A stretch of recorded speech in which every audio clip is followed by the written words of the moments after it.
Hola, ¿qué tal? Bienvenido, bienvenida. Hoy hablemos del mar y del desierto. En cualquiera de los casos, el mar y el desierto siempre van a representar un reto para todos. Para los beduinos, para los que viven en estas zonas agrestes, y uno de los desiertos más insignes del mundo es precisamente el Sahara. Pues es algo impresionante porque los caminos jamás son los mismos. La percepción que ellos tienen es, o por lo menos hasta donde yo tengo entendido, es navegar con las estrellas. No se puede navegar mucho de día, se tiene que tener mucho cuidado de noche. Los climas son extremos, de noche hace mucho frío, de día hace un sol pero quemante. El mar pues es tanto más terrorífico que el desierto, y pues no solamente por la inmensidad, no solamente porque ocupa 2/3 partes de la tierra, sino porque te encuentras con toda clase de adversidades. Tampoco hay caminos, hay corrientes marinas, igual que en el desierto hay vientos, pero en el desierto una duna no es la misma ayer que hoy, y en el mar una ola no se repite 2 veces. Entonces ambas cosas son un reto para quien las enfrenta. Para los pescadores, para la gente pues de mar, los marinos, pues es todo un reto viajar, surcar la mar. Y vamos a ver esto a la par de dos cosas. Vamos a hablar de ellas, de las dos, del mar y del desierto, agarrados de una sola cosa en este momento: la aridez, la sequedad espiritual. ¿Puede haber sequedad en el mar estando rodeados de agua? Pregúntenselo a los náufragos, que viendo agua para todos lados no la pueden beber porque es salina. Y obviamente pues esto ya todos lo saben, por lo menos los que conocen el mar por playas, pues ya lo entienden, ya lo saben. Yo recuerdo cuando era niño, nunca he estado en el desierto, pero cuando era niño fuimos al mar, y una de las primeras cosas que hace uno ingenuamente es a ver si de veras está salado. Era una ola pequeñita, por supuesto estaba muy niño. Llega una ola y entonces me meto y abro la boca para probar el agua. Salada. De esos recuerdos bonitos, por supuesto, no probé tanta, no era como para echarme un trago, no, nada más la probé, porque ya nos habían advertido que no se debe beber el agua del mar, ¿verdad? Para que no quisiera uno tomarse el mar a tragos. Pero, ¿qué es la sequedad? ¿Qué es la aridez espiritual? Pues aparentemente es la ausencia de Dios. Aparentemente Dios decidió un buen día que ya no iba a estar con nosotros. Aparentemente nosotros nos vemos reflejados en esa situación, y aparentemente Dios de verdad no está. Pero pues sorpresa, que sí está. Sí está, tan está, que es precisamente el Espíritu el que nos hace entender que estamos en una sequedad. ¿Cómo se da esto? ¿Cuáles son sus síntomas? ¿Qué es lo que sucede? Bueno, una persona común y corriente como ustedes, como yo, un simple mortalito, pues de repente de tener una vida religiosa, una vida de oración, una vida de fe, una vida de obras, empieza uno a tener desazón, empieza uno a tener sinsabor, empieza uno a tener monotonía, empieza uno a tener estas crisis, que eso es lo que en realidad es la sequedad. Sí, una crisis, una depresión espiritual, una compresión descompresión, de la fe. ¿Sí? Es que ayer estaba bien y hoy amanecí sin ganas. No lo dice uno así, es muy poca la gente que lo dice, pero estas sequedades se empiezan a dar por capítulos pequeñitos y empieza a aflojar. Pero ¿por qué será una sequedad? Bueno, pues puede ser por varias razones, pero una de tantas es, y es una de las más importantes, es el entender que Dios mismo está tratando de fortalecer nuestra fe, está tratando de darnos un lugar, un espacio para tener un poquito más de vivacidad, de sagacidad, y que cuando termine esta crisis, esta depresión, esta descompresión, esta sequedad, nuestras fuentes broten con mayor energía. De repente, sin más ni más, me levanto una mañana y decido no persignarme, no santiguarme, no hacer laudes, no ir a misa, o ir a misa y escucharla escuetamente. Decido si soy sacerdote, no lo soy, para quienes no tengan duda. Si fuese sacerdote, decido hacer la misa sin piedad alguna, hago todo bien, abro las manos, las junto, me inclino, me paro, me siento, digo oremos, todo normal, aparentemente estoy bien, predico inclusive mejor que otras veces, pero tengo esta sin razón, esta desazón. Y de repente simple y sencillamente empiezo a dejar de hacer cosas como rezar el rosario, como visitar al Santísimo, como ya no me llena. Inclusive dar una limosna, hacer una obra de caridad, ya no me llena, ya no me es agradable. Y entonces tengo un problema bastante grave. Pero este problema tiene solución. ¿Por qué? Porque si yo decido que en este momento mi sequedad espiritual no me afectará, y si yo decido que quiero rezar, que quiero ir a misa, aunque no tenga ganas, que decido ver al limosnero, al menesteroso, no necesariamente tiene que ser un vagabundo, es lo ideal atender a ellos, porque pues, aunque mucha gente diga, no, si esos tienen dinero y todo, he escuchado infinidad de relatos, a mí no me consta, y a mí lo que me toca es hacer caridad. Si puedes y hazla, pues hazla. Y lo que haga él con su dinero o con lo que tú le des es problema suyo. Tendrá que responder ante Dios. Imagínate, si el vagabundo tiene una casa bien, si tiene un carro bien, si tiene sirvientes, qué sé yo, las historias que se dan, ¿no? Si el ciego sí ve, si el paralítico sí anda, de eso él tendrá que responder ante Dios. A ti te toca hacerle la caridad. Si te la pide y la puedes hacer, hazla, y si no puedes también. O sea, de hecho, caridad es precisamente, decía Madre Teresa de Calcuta, caridad es dar hasta que duele, ¿verdad? Y el amor en realidad no duele, lastima, lacera, hiere, dolor es poco. Pero como el Señor Jesús, ante el tormento es humilde, no se crece, no es orgulloso, es humilde, entonces podemos entender que Jesús está haciendo caridad hasta consigo mismo, buscando la humildad. Ahora, con respecto a mi situación de árido, de seco, ¿qué hago? Seguir haciendo lo que siempre has hecho, aunque no tengas ganas. Es más, precisamente porque no tienes ganas es porque lo tienes que hacer con mayor empeño. Yo tiene mucho que no lo hago así, y me da pena confesarlo a ustedes.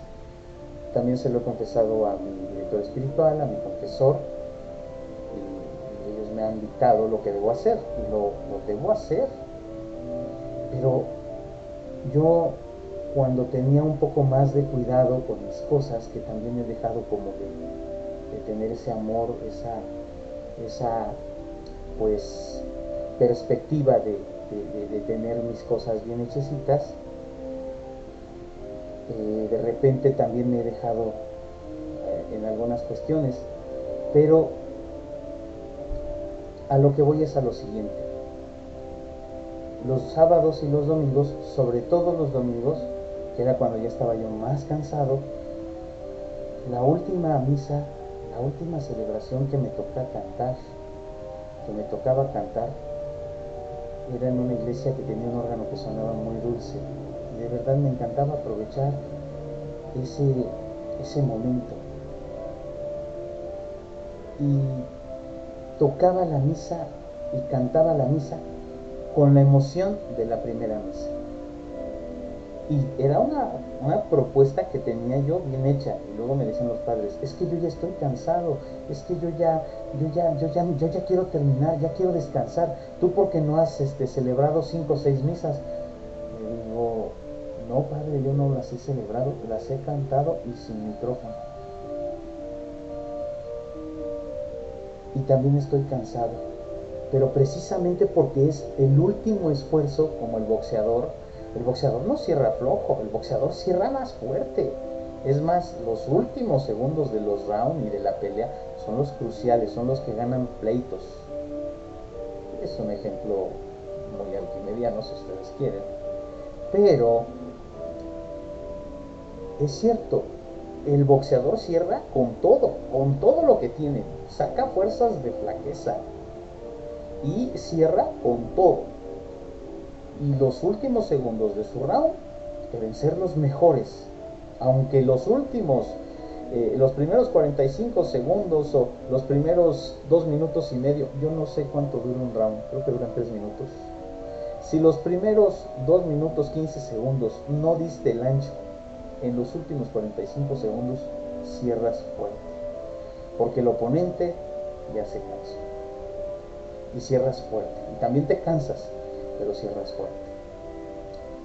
Y es exactamente lo mismo que yo tenía en mente siempre hacer en las celebraciones. Mi última celebración era la importante, no era que las otras no valieran, era esta, porque yo ya estaba cansado, ya me quería ir a mi casa. Es más, no me costaba nada cambiar la misa por otra más pequeña, por otra más sencilla, cambiar los cantos por otros más sencillos, hacer menos acordes, tener menos introducciones. No hacía yo cosas diferentes, hacía lo mismo, pero lo hacía con más paciencia. Y de verdad, debo retomar esa bendita y bonita costumbre, aunque me regañen mis jefes, mis patrones, los sacerdotes. ¿Por qué? Porque es lo último que le estoy ofreciendo al Creador, es lo último que le ofrezco a Dios, y entonces debe ser lo mejor de mí, porque ya no quiero. Y en la sequedad espiritual es exactamente la misma situación. Porque no quiero hacerlo, entonces es porque debo hacerlo. Otra confesión, no me gusta lavar los trastes, ni tantito. Pero en varias casas a las que voy es lo que hago, me levanto y lavo los trastes. Los he de lavar muy mal, pero los lavo y pongo mi mejor esfuerzo. Y hay quien me ha preguntado, ¿te gusta lavar los trastes? No, ni tantito. Pero es precisamente, no me vayan a invitar a su casa con este antecedente y me vayan a dejar la vajilla, pero es precisamente con este antecedente con el que yo doy a entender: mi sequedad espiritual debe terminar, mi sequedad espiritual debe ceder, porque yo estoy cerrando con fuerza. Y cuando el demonio ve que ya la cosa ya no da color contigo, te termina dejando en paz, terminas venciendo eso, y el Señor termina haciendo brotar de ti esa fuente de agua viva, esos ríos de agua viva que emanaron de su costado, que también manarán de ti, manarán de mí y de todos los que hagamos caso y aprecio de esta situación. Es importante que yo al orar le dé lo mejor de mi oración al Señor en una sequedad espiritual. Es decir, si yo solamente quería estar 3 minutos, voy a estar 5. Claro, si tu régimen del tiempo con el Señor es de 1 hora, bueno, 1 hora 10, si quieres hasta 2 horas o 3, pero si tú tienes que ir a trabajar y sabes que traes el tiempo medido y que te vas a quedar 15 minutos, haz planes y quédate 20. ¿Por qué? porque siempre dar el extra cura este tipo de males. Es que ya no me saben los ayunos no te tienen que saber, tienen que faltar. Es que yo ya no sé qué hacer, porque antes hacía las obras de caridad contento, contenta, y de verdad me emocionaba porque veía yo la cara de la gente agradecida. Ahora ya no me sabe, ya no me llama. Algo falta, a lo mejor falta oración. Ay, no, pero es que, y alguna vez escuché esto, por supuesto, ni siquiera sé su nombre de la persona, solo sé que iba formada atrás de mí en la fila de la confesión. No voy a decir el santuario, ni la iglesia, ni nada, para que nadie, pues para empezar, sí lo puedo decir porque es un santuario de mucho tiraje. Van las personas y yo no las vuelves a ver jamás, ¿verdad? Pero iba diciendo lo siguiente, y lo digo como ejemplificación, no para humillar a la persona. Es que a mí me sabe más estar en la pastoral de Cáritas haciendo obras de caridad que oración. Ay, no, la oración es muy aburrida, es muy cansona. Ay, no. Cuando el padre dice oración, no, yo no voy.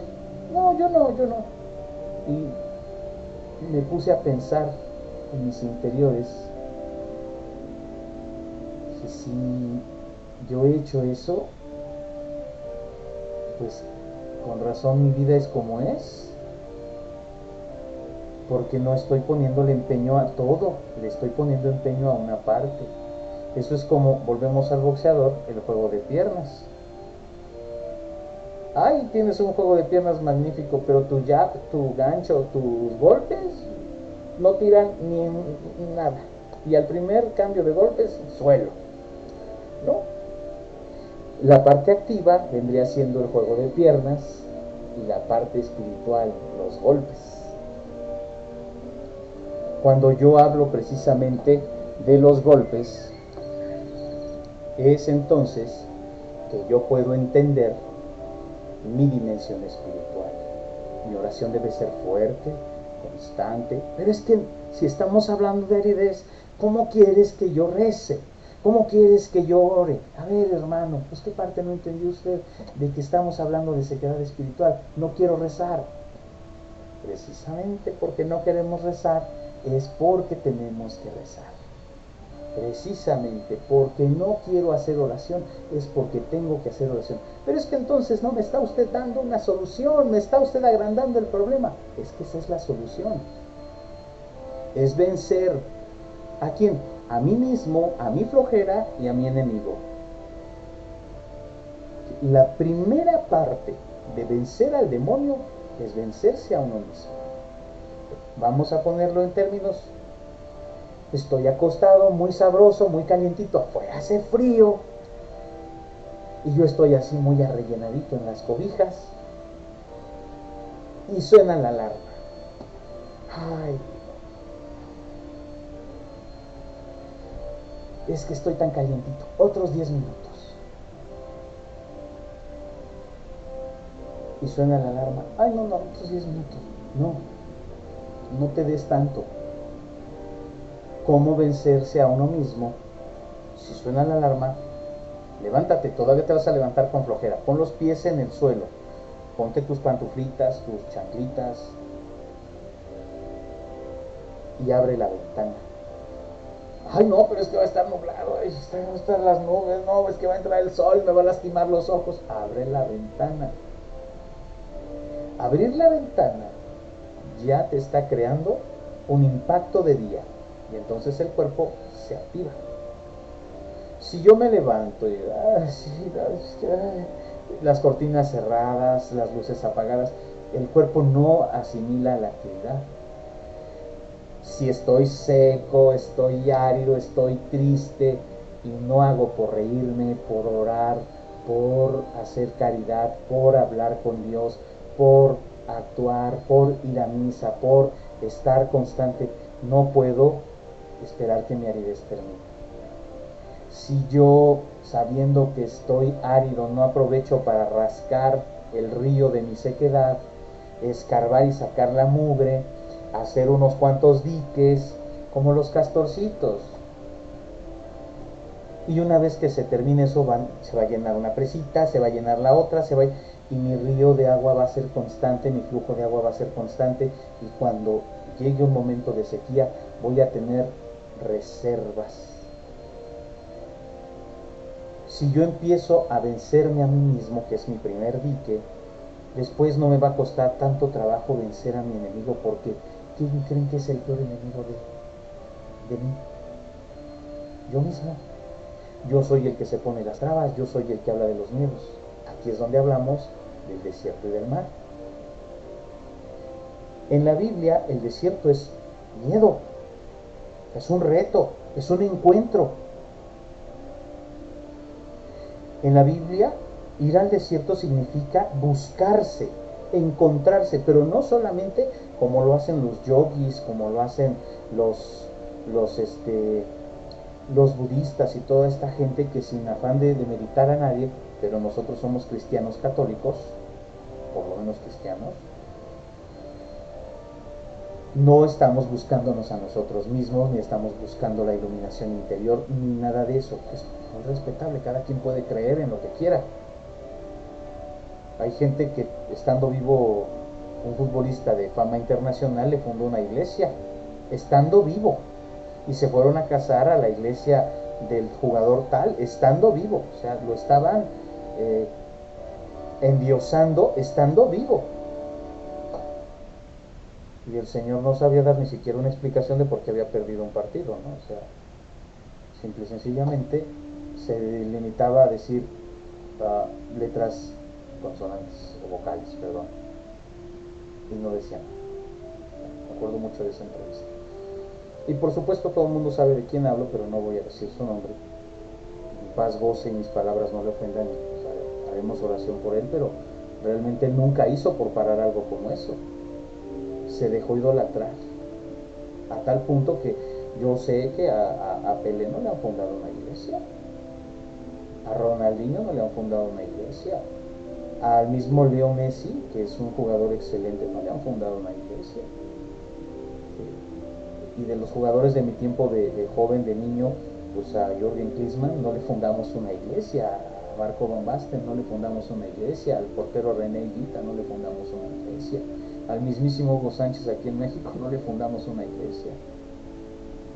No estamos buscándonos a nosotros, estamos buscando a Cristo, estamos buscando a Él. Entonces ir al desierto significa ir a vaciarse y hacer oración, llenarte de la oración que tú mismo vas a hacer. Pero en el desierto no vas a tener esto, no vas a tener esto, y no vas a tener la cosa con la que estoy transmitiendo, ¿verdad? O sea, esto, ¿sí? No vamos a tener eso, no vamos a tener esto que tengo aquí, que no se ve. Bueno, sí se ve poquito, ¿sí? No vamos a tener nada de eso. ¿Qué vamos a tener? Bueno, preferentemente algo como esto, ¿sí? Si lo usas, si lo crees, si lo sabes rezar, si no, apréndelo, algo como esto. Y por supuesto está muy lejos la cruz de Cristo, pero vamos a tenerla siempre presente. Es que usted me está hablando de imágenes. Bueno, llévate la Biblia. Pero no salgas solo al desierto. Al desierto se sale con Dios, con oración. Y se sale a vaciarte y a confrontar el miedo que tengas a la soledad. El miedo que tengas a progresar. El miedo que tengas a buscar. Y entonces estarás listo para ir al otro, que es al mar. ¿Dónde podemos encontrar este proceso? Precisamente en el libro del Éxodo. Estaban en el desierto del Sinaí y fueron a parar a la orilla del mar. Y una vez que estuvieron listos, entre comillas, porque todavía renegaban, todavía había quien renegaba, todavía había quien decía, es que ¿para qué nos sacaste de Egipto? Ya estábamos bien, teníamos paella, teníamos carne. Y Dios, aún con algunos impreparados, con algunos que todavía no tenían como que la cosa muy bien marcada, dice a Moisés: ¿por qué sigues clamando a mí? Ponte en marcha. El cayado, golpea con tu cayado las aguas para que éstas se separen y los israelitas entren en el mar sin mojarse. Ir al mar, también Jesús te invita a ir al mar después de ir al desierto. Él va de pesca. Ir al mar es meterse mar adentro, cuando dice Jesús precisamente a Pedro: echa la barca un poco más para adentro y prepara las redes para pescar. Yo me imagino a San Pedro casi riéndose del Señor, porque de primera mano el Señor no era pescador, al menos de pescados, de peces. Era carpintero, era artesano. Pero, y San Pedro le dice: oh, bueno, mira que hemos trabajado toda la noche, no sé si tú sepas lo que es trabajar toda la noche en el mar, y no hemos pescado nada, pero nada más porque eres el maestro, nada más porque enseñas bien, porque hablas bonito, te voy a tener. Y entonces arroja las redes, y eran tantos que las redes se rompían. Ir al mar no significa ir a pescar, ir al mar significa tener algo que San Pedro en su día no tuvo. Después de la multiplicación de los panes, San Juan lo cuenta, San Mateo también lo cuenta, me parece.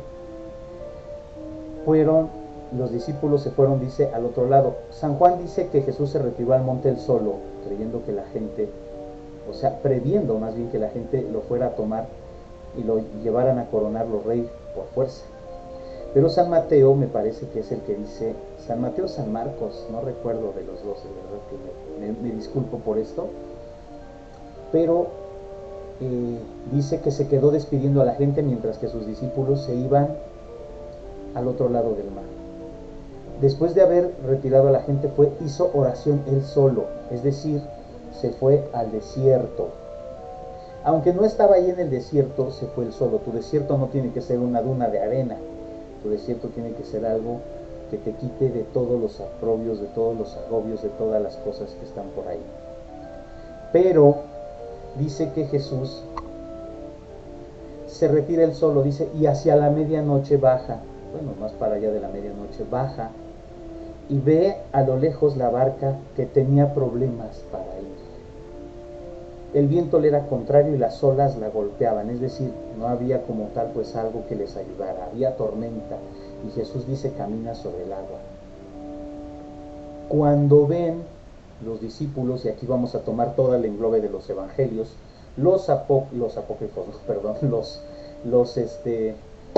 los sinópticos y el evangelio de San Juan, que nos hablan del relato de la tormenta, todos nos hablan del relato.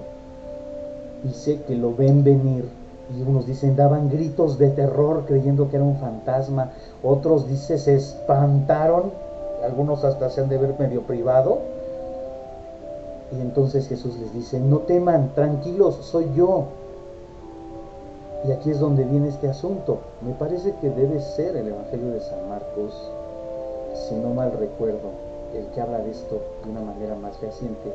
Señor, si eres tú, manda que vaya sobre el agua a buscarte. Y de una vez resolvemos este asunto, porque ese evangelio se leyó el día de ayer lunes. Perdón por estar usando el teléfono que tanto les digo que no usemos, pero hoy sí amerita la situación y la circunstancia.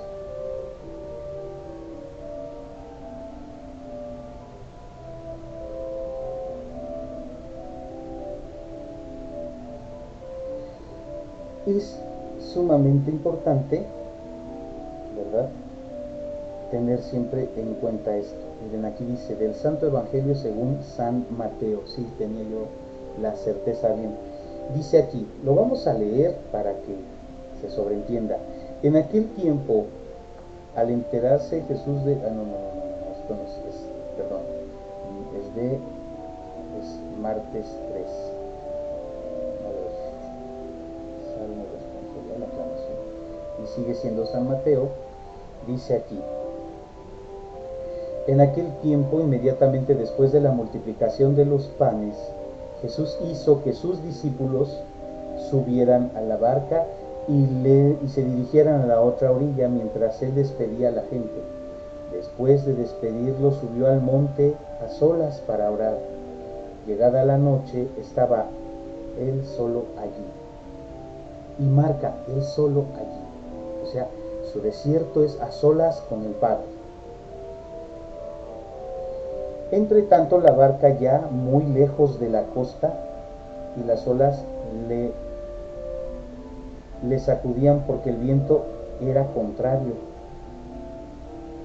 A la madrugada Jesús fue hacia ellos caminando sobre el agua, y los discípulos, al verlo andar sobre el agua, se espantaron y decían: ¡es un fantasma! Y daban gritos de terror. Pero Jesús les dijo enseguida: tranquilícense y no teman, soy yo. Entonces le dijo Pedro: Señor, si eres tú, mándame ir a ti caminando sobre el agua. Jesús le contestó: ven, Pedro, ven. Pedro bajó de la barca y comenzó a caminar sobre el agua hacia Jesús. Pero al sentir la fuerza del viento, le entró miedo, comenzó a hundirse y gritó: ¡sálvame, Señor! Inmediatamente Jesús le tendió la mano, lo sostuvo y le dijo: hombre de poca fe, ¿por qué dudaste? En cuanto subieron a la barca, el viento se calmó. Los que estaban en la barca se postraron ante Jesús diciendo: verdaderamente tú eres el Hijo de Dios. Terminada la travesía, llegaron a Genesaret. Apenas lo reconocieron los habitantes de aquel lugar, pregonaron la noticia por toda la región y le trajeron a todos los enfermos. Le pedían que los dejara tocar siquiera el borde de su manto, y cuantos lo tocaron quedaron curados. Muy importante, fíjense bien, y sí, es el relato correcto de San Mateo. Los discípulos fueron con oración al mar. Jesús los prepara con oración y todo. La multiplicación de los panes, ven milagro. 5,000 almas, nada más en puros varones, es decir, yo creo que eran como 25,000 gentes, porque llevaban la prole, y no eran 3 hijos, no eran un hijo, eran varios. Entonces llevaban allá la prole, y yo creo que eran, pues fácil, así de menos eran 15,000, 20,000 gentes. Pero Jesús prepara a los discípulos y los manda a solas al mar. Y en el mar te enfrentas a miedos, a terrores. ¿Por qué? Porque por un lado están las aguas salvajes. Tú estás en una barquita que con cualquier cosa se te puede hundir, porque no eran barcas grandes, eran pues barcas pequeñitas, muy austeras. Prácticamente eran cositas pues para pescar en el lago de Genesaret. Le dicen mar de Tiberíades porque pues sí está algo grandecito, porque es brazo, me parece que de agua salada. Yo no conozco Tierra Santa, pero pues es un lugar que ciertamente es tan grande que puede haber una tormenta. Imagínense nada más. Entonces Jesús manda a estos hombrecitos mientras él despide a la gente. Él va a orar, y una vez que va a orar él solo a su desierto, baja y camina sobre el agua, es decir, pasa sobre los problemas, sobre los miedos, sobre las tempestades, y llega con sus discípulos. Los discípulos, aquí es donde se pone uno romántico, la barca es la iglesia, Pedro es el Papa. Sí, todas estas alegorías son válidas, pero en ese momento precisamente, y en tu momento y en mi momento de crisis, el mar es una crisis. El mar es llegar a encontrar gente que necesita de Dios y que están cerrados, obnubilados, que no saben qué hacer. Entonces es cuando podemos nosotros, en base a la oración, caminar sobre el agua pero también llevar algo que se llama fe. Si no llevo fe hacia los demás y fe en mi corazón, mi mar se me convertirá en un desierto horrible. Y eso es terror. Daban gritos de terror. Pero una vez que tú llegas a un punto en el cual encuentras al Señor, entonces podrás decir que el mar y el desierto son enfrentables, son llevables, son superables. La oración y la fe. A Pedro no le faltó piso, le faltó fe. Hombre de poca fe, pero que dudaste. Salir a enfrentar el mar sin un desierto es un problema grave.